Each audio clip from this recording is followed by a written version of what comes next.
State Representative, please wave to Senate. LG20. We so appreciate our public servants and our elected officials, and I just wanted to make you aware that she is here in the room.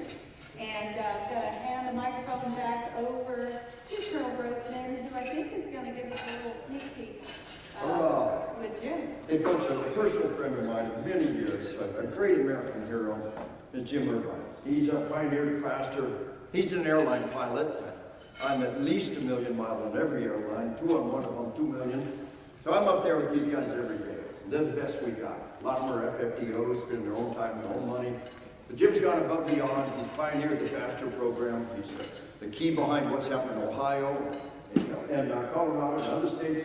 We give a big hand for a good friend and an awesome American hero, Jim Irvine.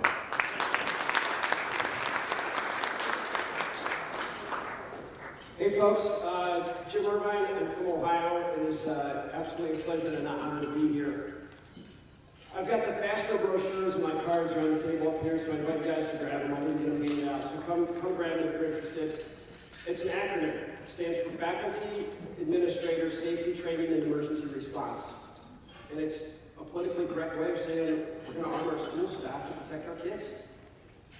It works whether your school staff is Republican or Democrat or liberal or conservative, because I don't care who you are on this side of which line you want to draw. Everybody loves their kids. And everybody's sickened by the massacres and the slaughters that have gone on in our schools, our churches, and our communities. So the program in a nutshell, we partnered with our nation's experts on this stuff. Said, give us the class, we'll help facilitate it, we'll help get it going and stuff. So that's what we've done. When Colonel Grossman's done, I'll talk to you guys about that stuff, so stick around.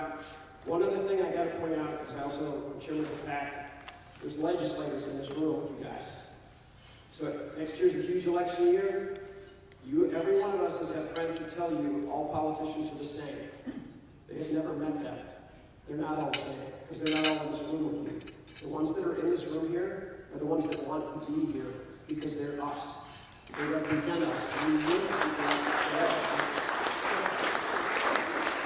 We all gotta get involved and help if we want our laws fixed, we gotta fix our legislators. So work with the people who want to do that with you and get stuff going. I'll chat with you more on the faster stuff later in the day. And now, back to my great friend, Lieutenant Colonel Grossman.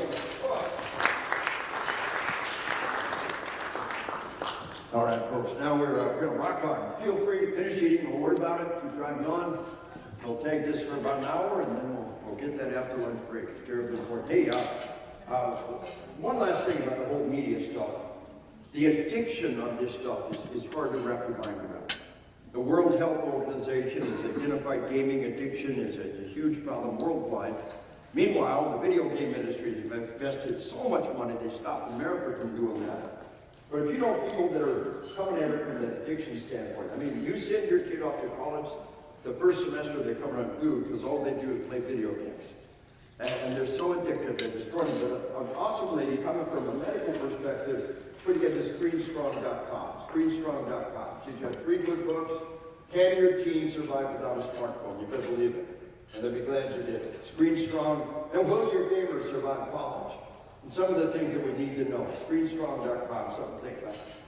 All right, from this point on, we're diving head on into the toxic realm called combat. And a story begins, and it's all out on combat. They turned on combat into online force. GrossmanAcademy.com, www.grossmanacademy.com. Get an e-copy of the book, work all the way through the book, pick up some transferable credit hours, and some in-service training hours. We're diving through the book, and here you have one today, it's one I recommend. And the story begins on Normandy Beach in World War II. A team of psychiatrists landed on Normandy Beach, and they studied what happened to troops in combat. Now, obviously, many dead, many wounded. Of those who were left, after 60 days of inescapable daylight combat, 98% were literally driven crazy by combat. Their mind was weakened. They were not all destroyed for life. Give them a break. Let them get their feet back in the ground. But at least temporarily, 98% of those were driven crazy by combat. What about the other 2%? What do you think? They were crazy when they got there. not entirely true. The World War II researchers lumped in together as aggressive sociopaths or psychopaths. But it's actually more complex than that.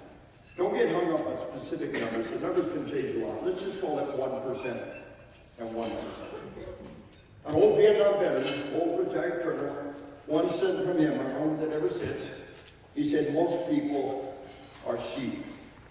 Most people are just not wired for violence. Again, the hard thing to explain is not that 1 million terrible crimes. The hard thing to explain is the vast, vast majority never kill anybody or serious life to it across their entire lifetime. Most people aren't wired for violence with one major exception. Mama Bear, protecting her cubs, can be one of the most dangerous things on the planet. Folks, after the Sandy Hook massacre, the editor of a major nationwide newspaper sent me an email. She said, I read your book on killing. I can write an editorial about how these people buying guns and the moment truth won't be able to use them. And if they do, they'll be destroyed based on your book. I said, ma'am, need to reread the book. To take an 18-year-old kid, draft him off the street, send him to a distant land, kill some guys that have no harm, that takes work. We're good at it. We know how to do it. It takes work. And for a small percentage, it can be traumatic. To use violence to protect your loved ones, that's what we're wired to do. Of all the violence you can engage in, violence to protect your children is what we're wired to do. And of all the violence you can engage in, this is something you can live with. That person made the decision to threaten my children, and they will live or die with the quality of their medical care. Do you understand? So folks, just understand though, with that exception, most people are sheep. And there's a small minority that can't even use violence to protect their children. But then there are wolves. And the wolf will feed the sheep without mercy. Are there wolves in the land? Are there people who harm your children without hesitation? Tell it to Sandy Hook, tell it to this land. And when we try to pretend, there's no bad man out here, you, my friend, are in denial, and denial turns us into sheep. Again, I'm a cop. I got my clothes on, I got a gun. The other day, I went to step outside and thought my gun for a minute. Stop. Said, went and got my gun. So they're wolves, they're sheep. And then the old boy said, there are sheepdogs. He said, I am a predator too. I am a meat eater too. But I live to protect the flock and confront the wolf. Only a predator can hunt a predator. Well, folks, if you have no propensity for violence, then when bad things happen, odds are good you'll be destroyed if there's a sheep out there. If you have a propensity for violence and an absence of empathy, violence without empathy is a pretty good thumbnail definition of a sociopath, an aggressive psychopath. But what if you have a propensity for violence and a love for the lambs? What if you spent a lifetime nurturing the capacity for violence and a desire to use it in a righteous battle? Now what do you have? A sheepdog. And this is the key. Ultimately, these people are shattered by combat. These people are crazy when they got there. But these people that will survive and thrive in the heart of darkness, they're not psychopaths, they're not sociopaths, and they're not destroyed by combat. What have they got? We won. I call it the bulletproof mind. The military calls it resiliency. I was a keynote speaker at the first Department of Defense-wide resiliency conference. Resiliency is the term for people who do not get PTSD. What kind of people don't get PTSD? Holocaust survivors and POWs who endure unthinkable evil and do not have PTSD. Do you believe there's such people? It's a simple scientific fact. I met one a while back as a young pilot. He'd been shot down over North Vietnam. Year after year of torture and malnutrition as a prisoner of war in North Vietnam without end in sight. He said, I walked out of that POW camp. It's a simple medical fact. I did not have PTSD, and most of us did. I said, sir, that's resiliency. That's what we studied. What made that possible? Here's what he said. Every evil act the enemy inflicted upon us renewed our faith. We're in the right side of this world. Every bad thing that happened in this world should renew your faith that the world needs what you have to give. Yes? You'd be like Batman.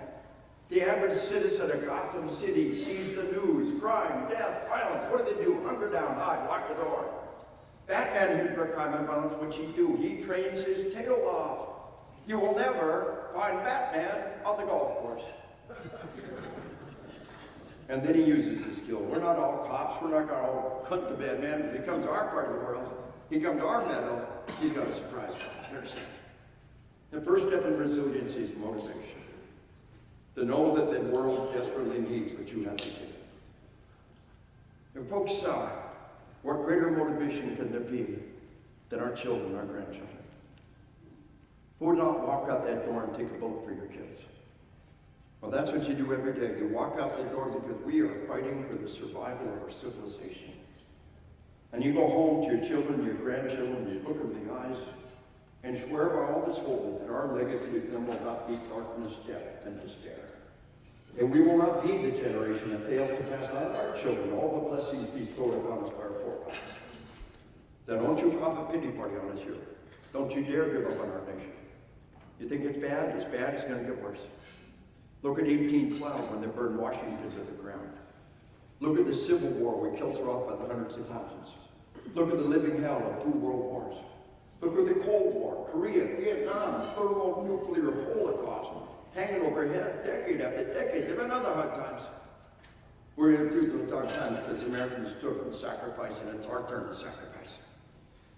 My son's got 9 combat tours. You want to feel sorry for yourself. Think about the kids over there. They got it hard over there. Ain't nothing over here hard. If I sacrifice him and family 1 or 2 nights a week, that's not too much to ask.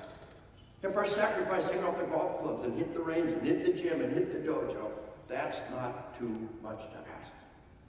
So the first step in resilience is motivation. As we love our children, and we will come full cycle back to the word love.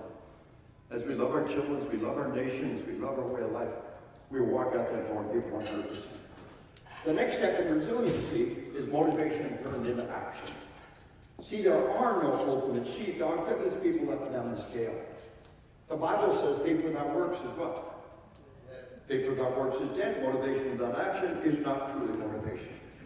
And what is the scale of denial? What is the opposite of denial? Acceptance. And if you truly accept, you'll prepare. The more you strip away denial and embrace preparation, the better you can thrive physically and psychologically. By the way, folks, we're going to teach you a bit about PTSD today. Post-traumatic stress disorder. I call PTSD the gift that keeps on giving. Kind of like herpes. Don't cause a pity party here, but look, if you die, that's not contagious. You lose a limb, your kids can't catch that. You come home with a load of emotional baggage. It can echo down across the generation. And if we're going to survive in that toxic mind, then we want that. And so, folks, I want you to understand, I've been doing this for 22 years, 63 years old. I had 1 sick day in all those years. I didn't know I was supposed to be going, but I missed being outside. After a military career, I missed weeks in the desert, the jungle, the forest. He gave me a break.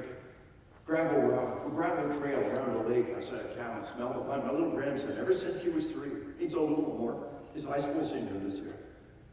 And in the summer, it's hot. Very often, we're out there late on a Saturday night when it finally cools off. Pitch black. Quite a while back now, just a little guy. Walked around this lake singing and talking. He says, "Grandpa, it's dark." Like he just now discovered. I told the dark, "Come here, Brendan, thief, you come for the dark." Now, of course I've got it done. Beat me, whip me, kick me out the door naked. Before I'll be my loved one without the tools to protect him. Of course I've got a gun. I got a big old German Shepherd will bark in the dark. He says, "Grandpa, there's scary things in the night." I said, "Yeah, it's us." You asked my grandson, "There's scary things at night?" He said, "Yeah, it's us." He believes his grandpa, his dog, and he are the scariest thing to walk the night. You know what? He's right. We open the Sheepdog Kids book with what I call the angel of the night. The angel of the night. Fear not the night. Fear that which walks the night, and I am that which walks the night. But only evil need fear me. And gentle souls say, "Think of the bed, because I walk the night." Carpe noctem. Seize the night. Any fool can seize the day. We seize the night where the finest hardware, the finest software. We're confident in our skills. Now here's the point.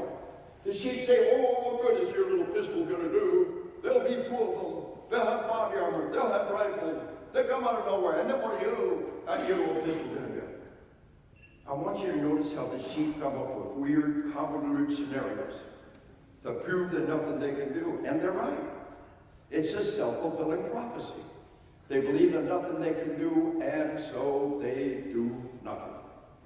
That makes them dead people waiting for somebody to come fulfill the prophecy. I see dead people all around. The sheepdog is just the opposite. 2 of them, body armor, rifles. Maybe in a good day, I can do it Officer Craig Stevens did. The sheep invent weird, convoluted scenarios to paralyze themselves. The sheepdog is just the opposite. And here's the crazy part. Even if that preparation fails you, you're less likely to get PTSD because you did those things. Denial kills us twice. Denial kills us once physically. You don't have the tools, you don't have the skills, and you die like any other sheep. Denial kills us twice because even if you survive, you live the rest of your life in hell with the simple things you could and should have done. Preparation saves us twice. It saves us once physically. You have the skills, you have the tools, and you're triumphant. But even if you fail, you can live with yourself because you did everything you can do. And so, folks, strip away denial and come further up the path. Pop quiz. Oh no, not another test. Identify for me the sheep on this photograph. I love this photo. There's so much going on. A bomb has gone off, left the screen, and somebody's shooting in the crowd. Look at that. Get out of there, shoot that guy. Look at the sheepdog striking, and look at that kid. I love that kid. That kid is a survivor. He's already moving. Here's the exact same scene a split second later. The blockage of full stampede, the sheepdog strides toward the danger. That little guy, he knows good cover when he sees it. You know what's better than a ceramic plate between you and the bad guy? 2 ceramic plates, camelback human body between you and the bad guy. There's sad little people out there say, one man's freedom fighter, another man's terrorist. They're no different than us, they're just the other side. Oh, man. That little boy can tell the difference. We're saying the sheepdog kid book, the wolf lives to destroy. The sheepdog lives to protect. The wolf says might makes right. The sheepdog says might alone is not strength, and compassion is not weakness. Might alone is not strength, and compassion is not weakness. The wolf, the coward, will use the lambs as human shields. The sheepdog is a human shield for the lambs. There's all the difference in the world.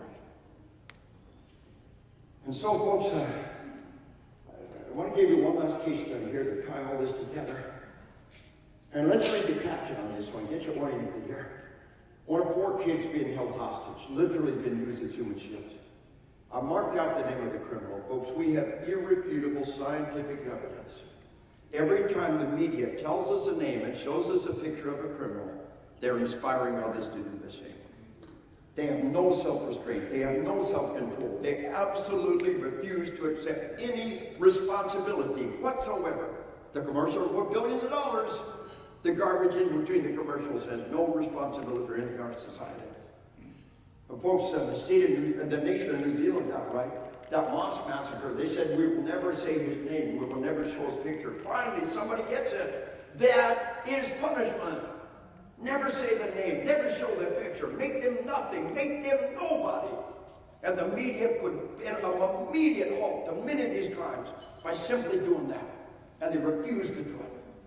But remember the reporter Kennedy, 10 years old. One of 4 kids being used as human shields, held hostage. Cops got him out a window. Cops physically screening him with their bodies as they move him away from danger.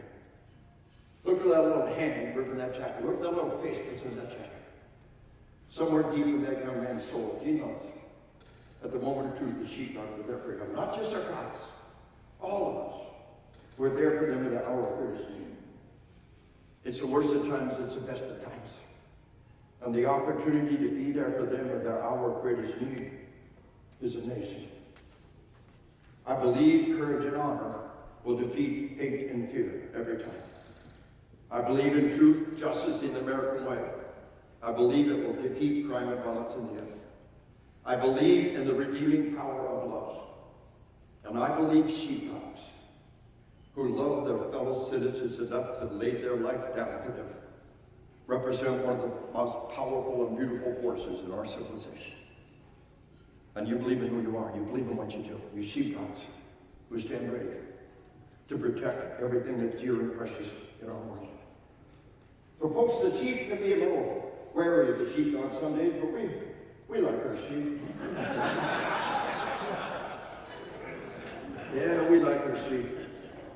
And we would have trouble living with ourselves. If somebody came to hurt our lambs, we have done everything we can, right? First step in resilience is motivation. The second step, motivation turned into action. And the next step in resiliency is a positive self-fulfilling prophecy. The crazy thing about combat, if you think combat will destroy you, then you're halfway home to being destroyed. We've all heard of a hypochondriac. Hypochondriacs will make themselves physically ill through mental processes. Well, believe me, you can make yourself mentally ill through mental processes. And Hollywood has given us two goofy myths. The first goofy Hollywood myth is what I call the pity party. Hollywood loves the pity party. The tormented, haunted veteran who comes home from the war scarred for life. There are people like that, but they're rare. You must believe the vast majority have been made stronger by combat. How many saw the movie Saving Private Ryan? Saw the World War II vets with him?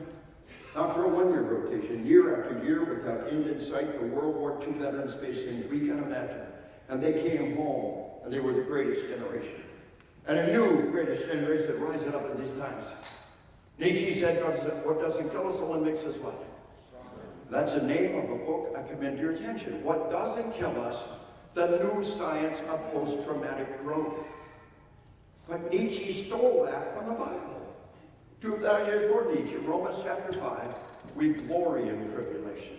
For tribulation work of patience, patience experience, experience hope, and hope maketh not ashamed. Romans chapter 5, 2,000 years before Nietzsche, he stole that from the Bible. The idea of being stronger for the bad things like post-traumatic growth is not a new idea. The pity party, waving the victim card, that's a new idea. And you don't want nothing to do with it. And there is so much garbage about our troops in the media. How many of y'all heard 22 veterans today take their life? Best way to tell that's accurate. Is there anybody in the room that knew of that 22? Only one or two are from the colonel part? Folks, the word veteran is not the same as combat veteran. Two different concepts. A veteran is anybody who served in the armed forces. And in the 40s and the 50s and the 60s, they drafted everybody. Elvis Presley was drafted. Elvis was a veteran. Folks, here's a Gallup poll that tells us 24% of all adult American males are veterans. And most of those suicides are 70, 80, 90-year-old people. Do you understand? You're really looking at suicide among the elderly, a totally different dynamic. And one suicide is too many. But they say 22 veterans didn't take their life. Boom, we think it's from the current war. And it's a lie. It's a lie of omission. Oh, they're all suicidal. They're all taking their life. No, they're not. One suicide is too many. But this myth that the war has destroyed them all is part of the whole anti-war propaganda, twisting and distorting. And every time you hear that 22 veterans a day, it enrages me. Because they automatically assume it's from this war when the truth is just the opposite. But folks, you also hear them say 8% of all prison population are veterans. 24% of adults American males are veterans. And listen, there's a good chunk of people who are dirtbags in the military. We kick them out, but they still count as veterans. Do you understand? The idea that they're all suicidal and homicidal is a lie. The veteran is far less likely to commit a violent crime. And the idea that they're all suicidal is a misrepresentation. But how about this one, folks? What ratio of veterans have PTSD? The senator from California says all veterans are insane, never be trusted. U.S. Senator says all veterans are broken. Right? She wants to know what she's talking about, yeah. What ratio of veterans contract PTSD? A half, a third, a quarter? Lie, lie, lie, lie. Now you said the dig with the data. That comes right up. Go to the VA website, Public Health, PTSD in Iraq and Afghanistan. Do that with your PowerPoint. But do I spit on your PowerPoint? Yeah. Folks, 15.7% let's just call it 16% of the folks deployed to Iraq and Afghanistan have PTSD. 11% of the ones who didn't deploy have PTSD. About 5% contract PTSD. The British studied their troops in Afghanistan, 5%. The Dutch studied their troops in Afghanistan, 5%. Even when you look only at the ones who are in close combat, it never gets over 8%. You could make an argument that life in America messes up twice as many people as a combat corps. Yeah. And there's about 10% of the population, if you push the right button, you'll get a post-traumatic response. And 5% of 3 million people is a lot of people. And they deserve our help. I keep running to veterans who think something's wrong with them because there's nothing wrong with them. Where do all the crazy numbers come from? Well, there was a good study in the first batch of troops coming back from Iraq. Google this, find it word for word. It said 30 to 40% had some symptoms of PTSD. Having some of the symptoms of PTSD is not PTSD, normal. That goes up, hit the dirt. That's one of the symptoms of PTSD. It's also a survival mechanism that it takes a while to go away. So folks, Google this, you find it word for word. Then they took one word out. Is that a lie? Take one word out, is that a lie? 30-40% had symptoms of PTSD. Oh, we got symptoms. They must have PTSD, took one word out. Is that a lie? Take one word out. 30-40% had PTSD. Somewhere along the line, they lost the 30. Google 40% PTSD, several times it comes, hundreds of thousands of times, and every time is a lie. And they don't count the times, they almost have over a third. Folks, I presented at national, international psych conferences. I've always got some British psychiatrists saying, well, Dave, the British troops were at 5% PTSD. The Americans were at 40%. What's the difference? The difference is lying scumbags in the media. If we gave one hoot now about our veterans, if it gave one damn about our veterans, this persistent fear of our veterans in the media should piss us off right down to our socks. Folks, the Vietnam veteran was spit on and called baby killers. It really did happen. Oh, today they're not victims. They're not villains, they're victims. They're homicidal, suicidal, PTSD-riddled nutcases. And it's all about anti-war propaganda. And they do not care how much they distort or twist, how much they misrepresent our veterans. The war is evil, and any lie is acceptable if it just stops us from ever going through another evil war again. War can be hard.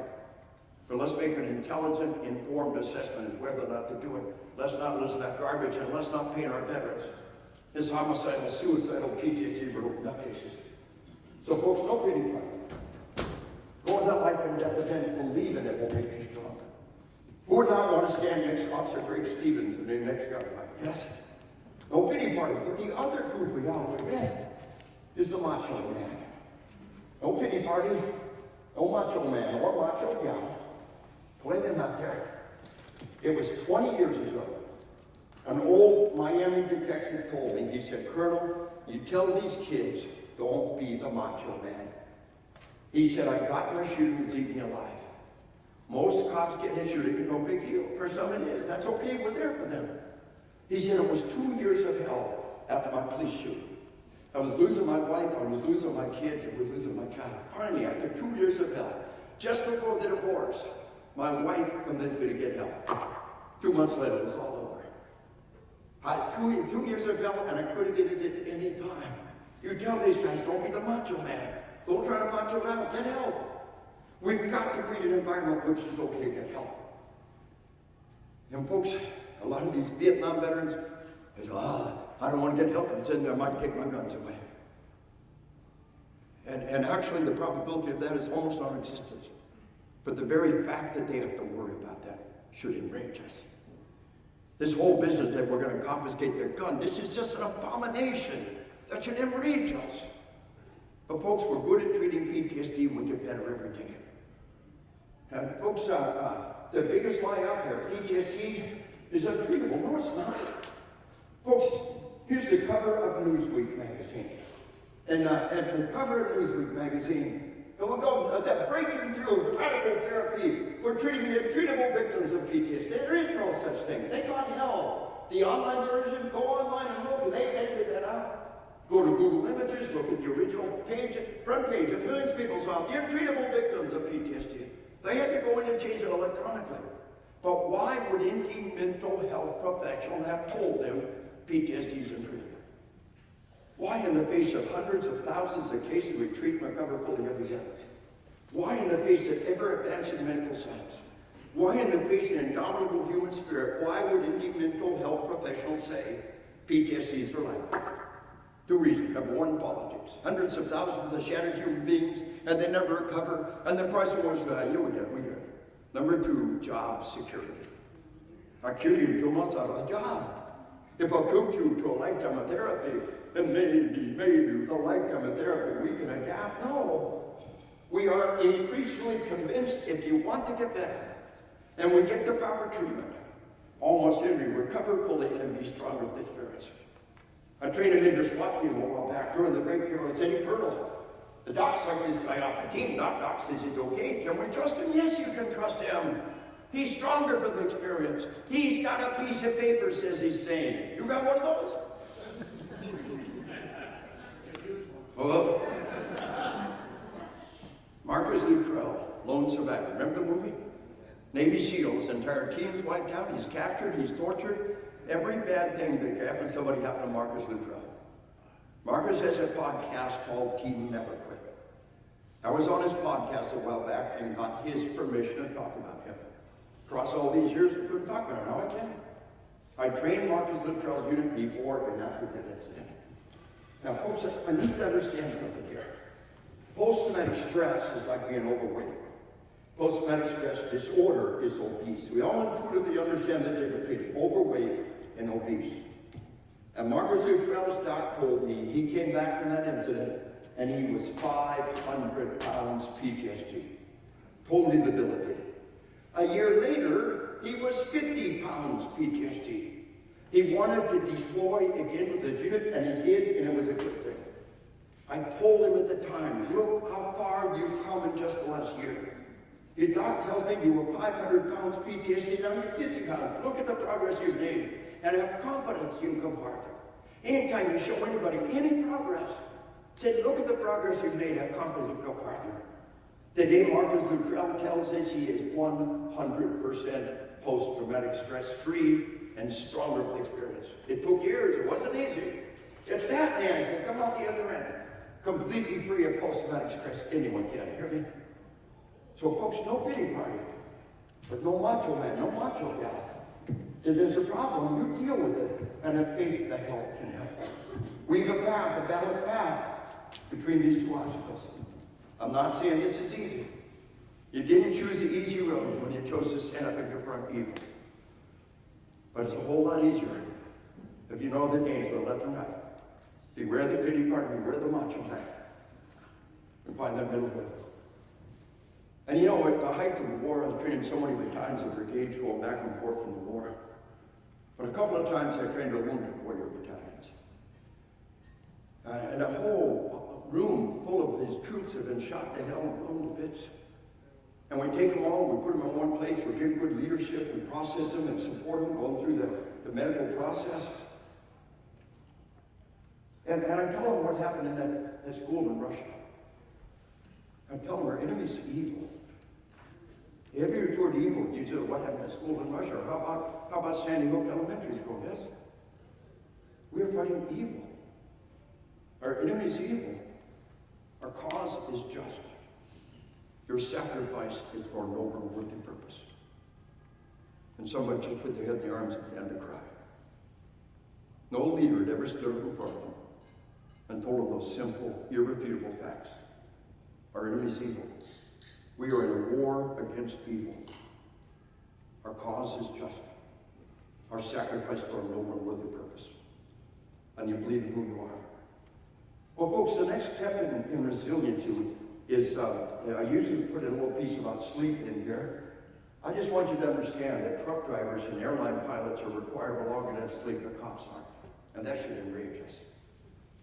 When bad things happen, sleep-deprived people are far more likely to do bad things. If I were king and could pass one law, I would mandate sleep for law enforcement.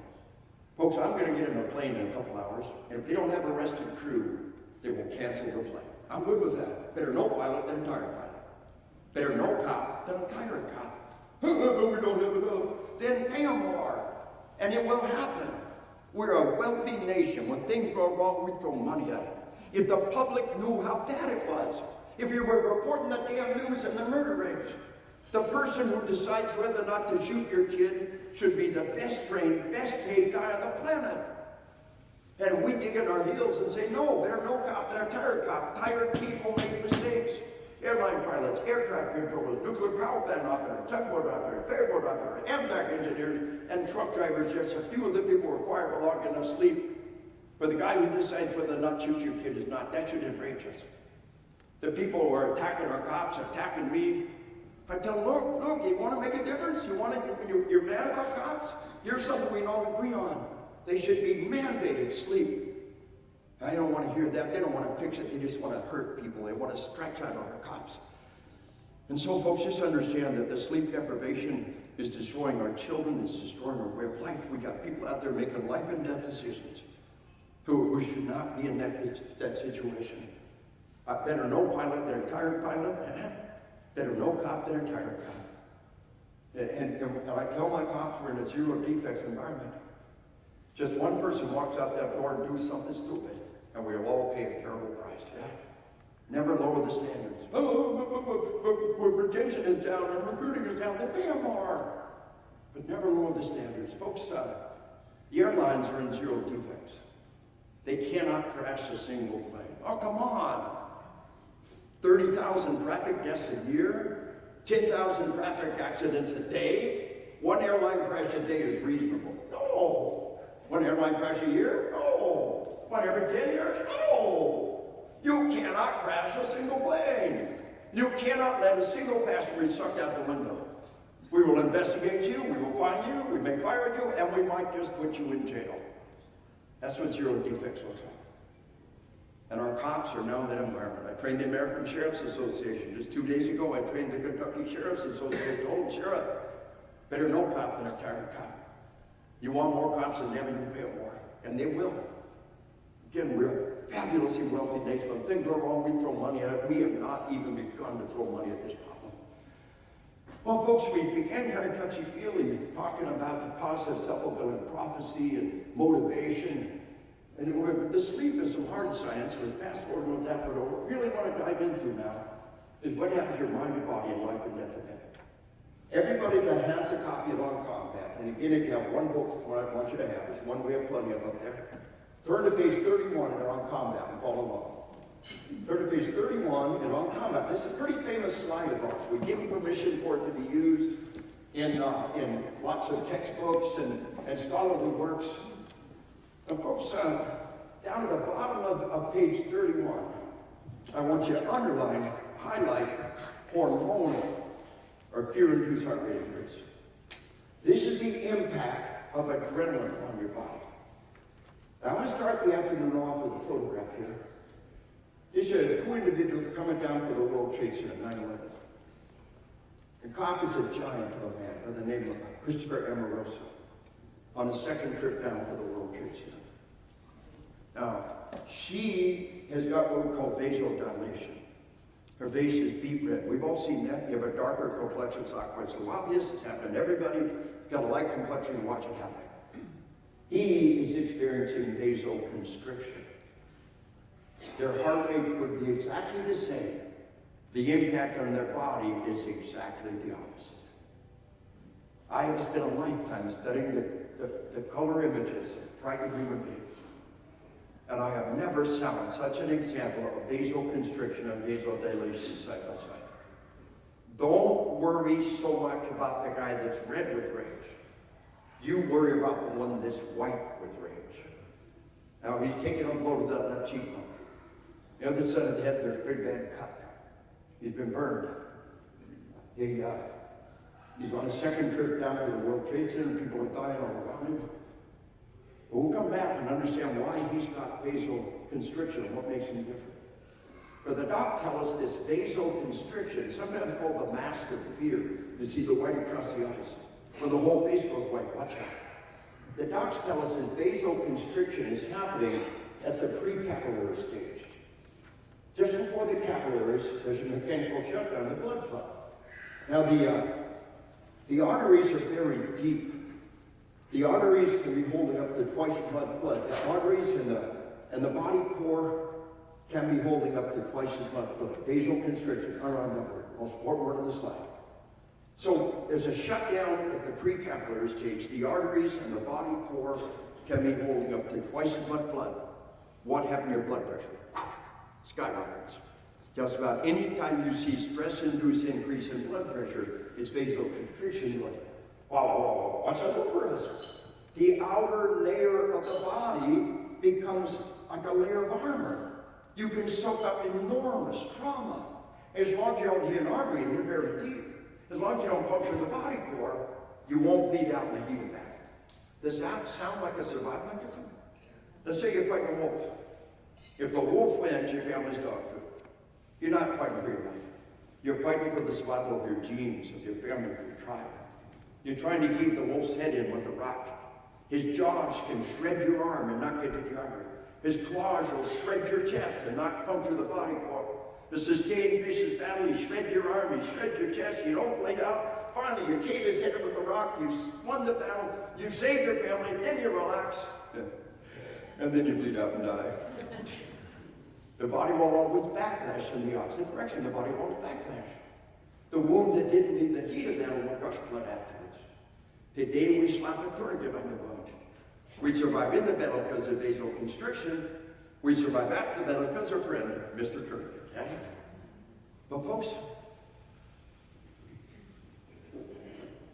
what's the price we pay for this wonderful survival mechanism? The muscles ain't getting blood. The muscle will get blood, it's not working. So initially you lose your complex motor, you lose your fine motor control. You do not have a lie detector, but you have a stress detector when you shake somebody's hand. You know, I had the honor of presenting all day long on Saturday in a church to 150 law enforcement couples. And I took my normal law enforcement class with a spiritual focus all the way down the line. My latest book is Bulletproof Marriage, a 90-day devotional. And at the end, a pastor got up and looked at 300 people and had them all look each other in the eyes, 150 couples, and renew their vows. And it was deep, it was powerful, it was beautiful. And cops are an intimidating audience for a lot of people. Talking spiritual stuff people don't even know. That's a tricky thing to pull off. And he was so calm and so confident and so squared away. And it's just amazing. I walked up and shook his hand. Great job, Pastor. His hand was ice cold. Of course there was stress. Who wouldn't feel stress? But you would have never known it until you walked up and shook his hand. Yeah? All right, so, and his handwriting probably been a sloppy.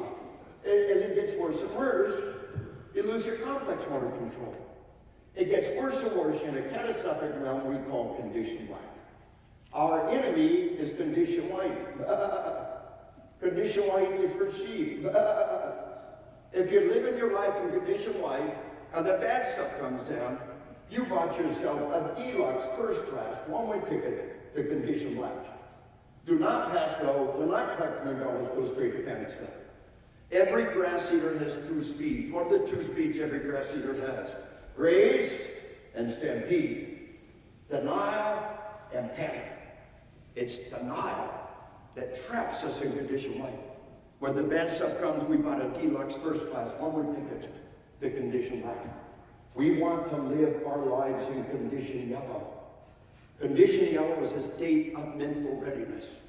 Anything goes wrong, you're not stunned, you're not surprised, you were ready. And you pop up condition red. Now look what we gain in condition red. Look what we gain in condition red. Your optimal survival and combat performance level. Complex motor skills, visual reaction time, cognitive correct time, all that. So those good things. What's the price you pay for those things? Some loss of fine motor control. But we partially compensate for that with training. Let me give you a sports example. Basketball players out on the court. Basketball players function in condition red because he's done hundreds of thousands of shots in practice. He shot left hand, right hand, moving in, moving out, moving left, moving right. In the game, moving next, he doesn't hit those shots like they're practice. Give him 5 seconds, make a free throw. His approach is completely different. study basketball players making free throws. Study, you see it like this. He's like a sniper. He's going to take all the time you give him. He's going to pull himself from condition red down to condition yellow. He's going to regain his fine motor control, make his free throw, get back out on the court, rock and roll. But jiu-jitsu, the martial art of the firearm, one of the great strengths they have, you're shooting for time. And in this time, you're all the time in the world. You take your time. You make that slow, careful shot when you can. But you know, in this one, you don't have the time. You're shooting as fast as you can and still making the hit. And you go back and forth from slow time to fast time, slow time to fast time. Condition red, condition yellow, back and forth. And it's dynamite. Now, folks, who on the battlefield must live in condition yellow? Must never lose fine motor control. Pilots. My helicopter pilot loses fine motor control at a close approach on a hot LZ, where I'll have a very bad day. How does the pilot's voice always sound over the radio? Calm, bored, monotone. The worse it gets, the calmer they get, huh? Houston, we have a problem. How about this and that? We're going to the hooks, yeah? How did they do that? Well, we found out the hard way in 10,000 dogfights and 50,000 Navy emergency coming on the radio. If you can't control your voice, you can't control your hands. And most of the time when the pilot keys that mic, you hear your voice. It's a biofeedback loop. You hear your voice. And if you can't control your voice, you can't control your hands. If you're pilot hurts, you're probably going to die. So how should a cop's voice sound coming over the radio during a high-speed pursuit? Like a pilot. Well, a lawful, legitimate, necessary pursuit, or to decide whether or not to let them do it, the first thing you do is listen to the voice coming over the radio. Fighter pilot, test pilot comes over the radio, you're good to go. Mickey Mouse, Donald Duck comes over the radio, that must be pulled off the pursuit. I'm going to talk later about putting yourself from fight or flight to rest and digest. From sympathetic to parasympathetic dynamics. But one of the tools we use is a swig of water. It's powerful. We'll tell you more about it. But a cop shot me an email. He said, Dave, in a high-speed pursuit. I keyed the mic and I heard Mickey Mouse come over the radio. I remember what you said. Big swig of water, key the mic, pilot come over the radio from that point on. So we'll talk more about that. But who else has to live in condition yellow? Bomb techs. I trained DOD worldwide. My bomb tech loses fine motor control was a fuse in a bomb. He's having a bad day. And docs, I just did a podcast for New York City's ER docs. I trained pararescue and spec-off docs. My doc loses fine motor control while my life is slipped into his hands. I'm having a bad day, yes? And snipers and leaders. Can we all agree that military and law enforcement leaders got to remain calm in the heat of battle? All of us, when things are going to hell and people are dying, we've got to remain calm. Can we all agree on that? That is why warriors do not respect leaders who blow their whistle. We're all human, we all lose it sometimes. When we do, we know we made a mistake, but try to do a better job the next time, yeah? Most of us, as we get older, we get a little better at that. That's why most of us make better grandparents than we did parents. And we all got kids. And we all ever looked at your parents with your kids and said, are you the same ones that raised me? No, they're not. They're at least 20 years older, more mature. It's called maturity. We want to get it as fast as we can. You understand? It's maturity. And folks, nobody respects our temper tantrum. They respect our call. You've all had some kind of leader that got in your face and screamed at you, and you despise that person. Do not be that person. You see, the next step in resiliency is to nurture an environment of quiet professionals. The laconic Spartan, the stoic Roman, the inscrutable samurai, the stiff upper lip Brit, and the day we talk about the quiet professional. Those are all different ways of saying the same thing. Warrior societies who were known for their self-control. And folks, we're all human. But folks, in the military, in every branch of the armed forces, the drill sergeant gets in your face and screams at you. It's a form of stress inoculation. It's used in that environment and only that environment. You think that the drill sergeant goes to a normal unit, he's out of control. He's the last one to do that because he knows it's a game. that we play in one very specific circumstance and is completely inappropriate under any other circumstance. Oh, I gotta shout, get their attention. No. We are what we practice to do. And if we practice having temper tantrums, when things go to hell, that's not what we're going to do. So we're all human. But the next step in resiliency is to nurture an environment of quiet professionals. Strive for that self-restraint. Strive for that self-control. When you lose it, it's embarrassing. But we're living and we're learning, and we're going to do better the next time. You understand? And what's it look like to live your life in conditionality? Well, folks, keep your back to the wall. It takes no more time. It takes no more energy. Your family knows somebody's going to have to back the wall. It's going to be you. Carry the life-saving tools of your profession. Hold your loved one's hand, but keep your gun hand free. In academies nationwide, they're putting a ban on police academies to put a ban on your non-firing hand. You pick anything up with your gun hand, you just start doing push-ups. Very quickly, you learn to keep that gun hand free. My dad was a cop, carrying a gun back for a lifetime. I was at his back to the wall. My mom and dad had that kind of romance they read stories about. Just across all those years they come in there. Mom died about 20 years ago on her street. Slugged up, but Dad never woke up. I know she wanted to go that way. My dad died about a year later, sitting in his chair, holding his beer. Never spilled his beer. I didn't want to go that way. I miss them both awful bad. I give just about anything for another 20 minutes. But my dad bought 20 extra years one day at the supermarket. Mom and Dad in the supermarket, the store, come around the corner, holding hands, and there is an unhappy customer. All of us might have an unhappy customer out there somewhere. We can meet him any time. This guy draws a gun and declares his intention to harm two of the most precious people on the planet. They're holding hands. Mom walks down, gun hand free. I was at a lightning round side, except for Mom draws his weapon, and the situation was satisfactorily resolved. I almost lost him both that day. He thought he found a sheep. He was surprised he found a sheepdog. You understand? Had fangs. The sheepdog would never walk out the door without his fangs. They're part of who he is. They're part of what they do. Do you understand? And the sheepdog must always have those tools with us. Keep your back to the wall. Hold your loved one's hand and keep that gun hand free. And I challenge you, in front of all your friends, on the phone, tell your spouse, I love you. They'll be suspicious the first couple of times. But if you knew it was the last words you would ever say to them, you know, darn well, that's what you'd want to do. Live intensely in the moment. Make every phone call like it might be the last one you'll ever make. And tell them I love you. So many cops die, the last words on the lips, tell my wife I love you.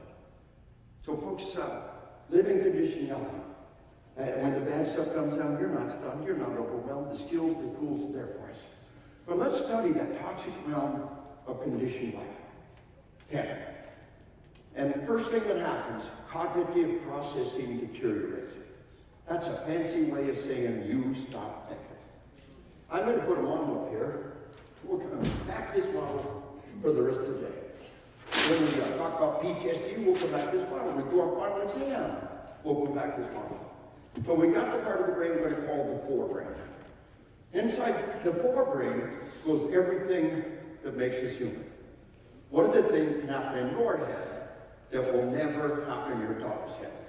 Let's call it rational thought. Rational thought. Like in the forebrain, we're going to call the midbrain or the mammalian brain. Just get you oriented. Here's your little beady bloodshot eye looking out this way. Inside the midbrain goes everything every living creature has in common. What do you, your dog, the bacteria in your body have in common? Oh, forgive me, there's a joke, a classical joke. And this 1950s psychophysiology textbook, and a research on a modern textbook, that function in the midbrain can be thought of as the 4 F's. That 4 F's are fight and fight, flee, food, and reproduction. Every living creature, you, your dog, the bacteria in your body are capable of these 4 things. Now, folks, the interaction between the 4 is fascinating. There is a powerful drive to reproduction in the face of death. Folks, you take a yellow dandelion, uproot it, and throw it on the concrete. The next day, it will go to seed. Its last dying act is to pass on the genes. Understand? It's a powerful drive to reproduction in the face of death, and it scares people. Folks, FDNY, I work at the fire department in New York a couple times a year on a steady basis, and they tell me they got a brutal, desperate 3-alarm fire. They finally put the fire out, and they get home at the end of the shift, man. The EMS, they trained 300 EMS in Maine a while back. They told me they got a 12-car pileup, and we're scrambling and saving lives. We're doing our job, and finally get home at the end of the shift, and cops say, knock down, drag out, cuffed them and stuffed them. Finally get home at the end of the shift, and cops say gunfight, bad guys down, I'm alive. Finally get home, and many of them say, some of the best sex I've had in months. Both partners can be very invested in some very intense sex. And nothing wrong if it doesn't happen. Either it's like, reduce libido, nothing wrong if it does happen. Is it the affirmation of life in the face of death? Is it a hormonal surge? I don't know. There's not a whole lot of perks that come with this lifestyle. You ever find one? Relax and enjoy it. I tell my cops, off duty. Wait, it'll still be there, I promise. Yeah. That's a big point. Yeah. All right, so folks, here's why this model is important. Here's the key. When we become angry, when we become frightened, the forebrain shuts down. And the midbrain, the part of the brain, same as your dog, reaches up and hijacks the forebrain. There's no rational about that person saying. Have you ever tried to have an argument or a discussion with a truly angry, frightened person? You can't do it. The more angry, the more frightened, the less rational they become. You know why you can't have an intelligent conversation with an angry, frightened person? Because there's nobody home. You're trying to argue with their dog through the mail slot. Ain't nobody home with the dog, get it up. With the human being, we gotta calm them down first. So how do we calm somebody down? Well, folks, I was a West Point psychiatrist. General Eisenhower later become President Eisenhower, a West Point grad. He said, I want every West Point officer to have some of this psychology stuff. Oh, psychology. Oh, what is this stuff, huh? So the best military minds, the best psych minds put their head together. What do we want to teach every West Point officer about psychology? And it really begins with this, a pretty important concept. We got what we're going to call the sympathetic nervous system and the parasympathetic nervous system. Now, folks, this is often called fight or flight. And this is called rest and digest, right? And when we tell our cadets, think of this as that all the guys in the front lines with the rifle. And these are all the cooks and clerks and mechanics and bakers that are doing the maintenance job. When you're asleep at night, your unit's on standby, right? You don't have a guard at the front gate. You wake up in the morning, you're in maintenance mode. Everybody's in maintenance. You wake up in the morning, get what we call homeostasis. Got some guys in the front lines with a rifle, maintenance guys doing their job, back to sleep at night, wake up in the morning, rocking on, and somebody tries to kill you. Oh, total sympathetic nervous system arousal. Digestion, we don't need to think of digestion. Blow the ballast. All the cooks and clerks and bakers drop their rinse, they drop their pencil, they get in the front line with the rifle, and as soon as the danger's gone, boom, you go down here. Folks, Napoleon said the moment of greatest vulnerability is immediately after victory. The moment of greatest vulnerability is immediately after victory. Why? Well, we let our guard down. It's more than letting your guard down. It's a hormonal crash, and you can't get back up again. So we teach our cops to train all the way through the incident. We do our force-on-force engagement. We don't stop when the role player bad guy's down. We secure the crime scene. We provide first aid. We call for backup. We secure evidence. There are things that we need to do, and we train for those things. Our CAT team sweeps through the objective. We don't stop there. We reorganize and call and get ready to roll on to the next mission or somebody else coming in. And so we train all the way through. But folks, in a nutshell, PTSD, every time you remember it, you relive it. Every time you think about it, you go on this roller coaster ride again. So the path to healing is to remember it without reliving it. Well, how do we do that? The answer is with this rest and digest. Now, folks, I started interviewing World War II vets and Vietnam vets in 1988. I presented entire reunions and conduct interviews and surveys afterwards. Never had the honor to work with Korea vets at quite that level. And folks, I knew if they were talking about combat and they started to become emotional, something counterproductive was happening. They re-experienced the event. I'd make them stop and breathe. Well, it teaches you the breathing later. It's powerful. But today, we put a bottle of water in front of them. A friend of mine is one of our nation's leading therapists for law enforcement. Does the doc who treats you gunshot wound after shot wound, you think, give me shot, you can't take a gunshot wound. Can we all agree that's crazy? Well, the shrink who helps you, whatever happened, does not have been where you are to help. Now, you know, but I am, you can't help me. That's a cop-out. That's a pity party. This lady is truly one of the greats in the field. And she told me 14 years of practice, 6 years of college, and that stupid bottle of water is doing more good than anything I've ever done. You sit and talk about what happened, and every time they start to become emotional, they stop. Take a swig of water, regain control. Folks, this is the power. It makes people breathe. Also sends a powerful message. A deer is being chased by a wolf. Can you stop getting a drink of water? He's really thirsty. I can't stop. I'm being chased by a wolf.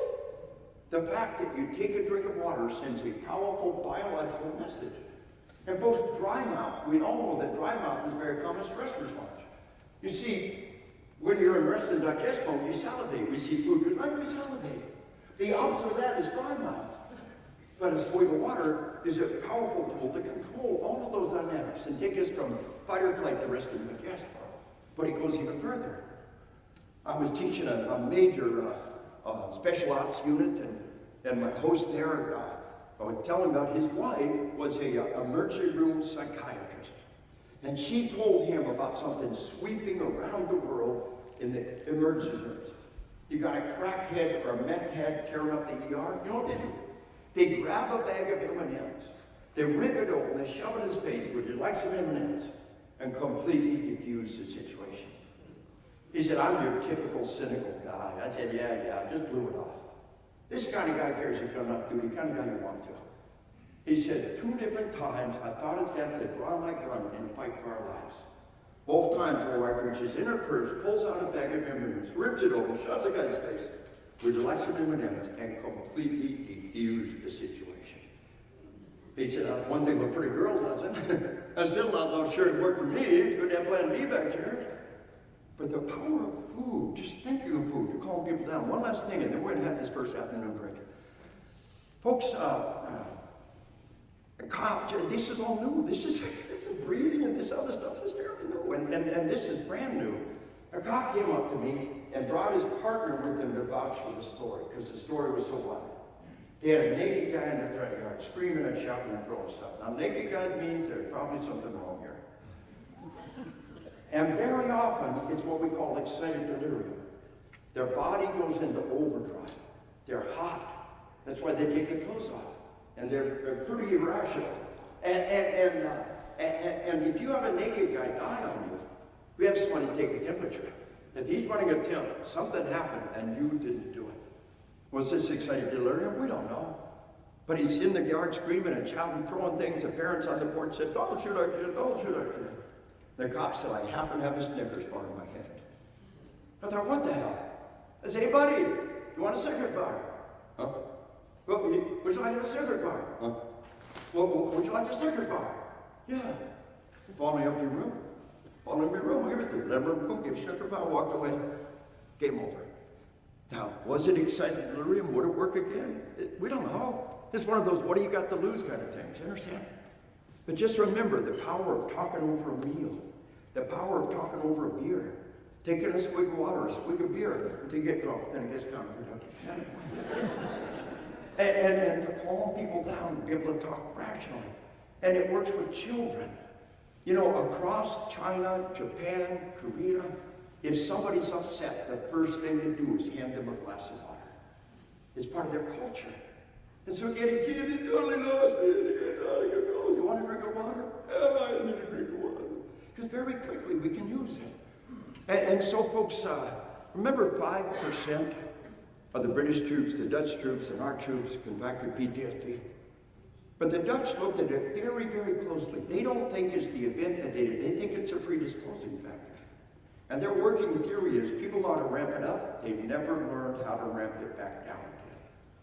The people that taught as a child to take a swig of water and gain control. Can't do any harm, it could do some good. A little more on that. All right, so folks, we're going to tell, most people say the first hour after lunch is the hardest. You ever heard that? Research says that's not true. Research says the second hour after lunch is the hardest. The sugar buzz is winning, the caffeine buzz is winning. Never, ever keep people the tail for much more than an hour after lunch. 10 minutes, Mickey's big hand will be on the 12. Ready to rock and roll.